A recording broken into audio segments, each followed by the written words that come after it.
আউযুবিল্লাহি মিনাশ শাইতানির রাজিম। বিসমিল্লাহির রহমানির রহিম। আসসালামু আলাইকুম ওয়া রাহমাতুল্লাহ।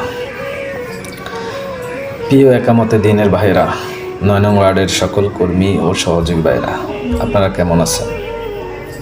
আলহামদুলিল্লাহ, আমি খুব ভালো আছি। আল্লাহ তাআলা আমাদেরকে ইসলামী আন্দোলনের জন্য বাছাই করেছেন। এর চেয়ে বড় নেয়ামত আর কি হতে পারে?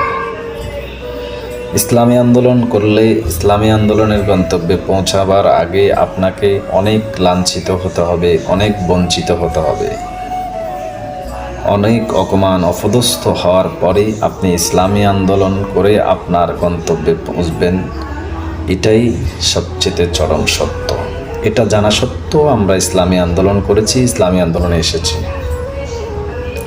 যার প্রমাণ আপনি নিজে। আপনি দেখুন না, আপনি ইসলামী আন্দোলন করার কারণেই মানুষ আপনাকে কটু কথা বলবে, ইসলামী আন্দোলন করার কারণেই প্রতিপক্ষ আপনাকে অনেক রকম কটাক্ষ ভাষায় কথা বলবে।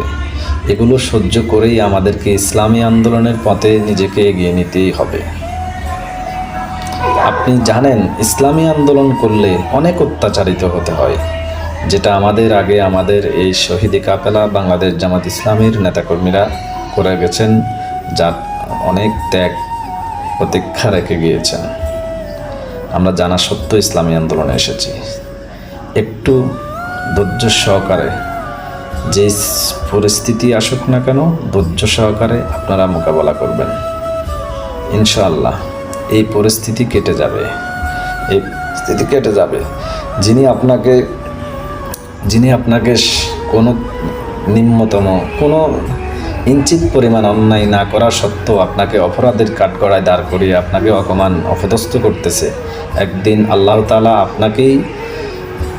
আপনার সামনেই সেই ব্যক্তি অপমান অপদস্থ হবে, সেদিন আপনি হবেন সম্মানিত। এটাই চূড়ান্ত সত্য। ইসলামী আন্দোলন করা ফরজ, এটা অনেক বড় আলেম ওলামাও তো বলেন না।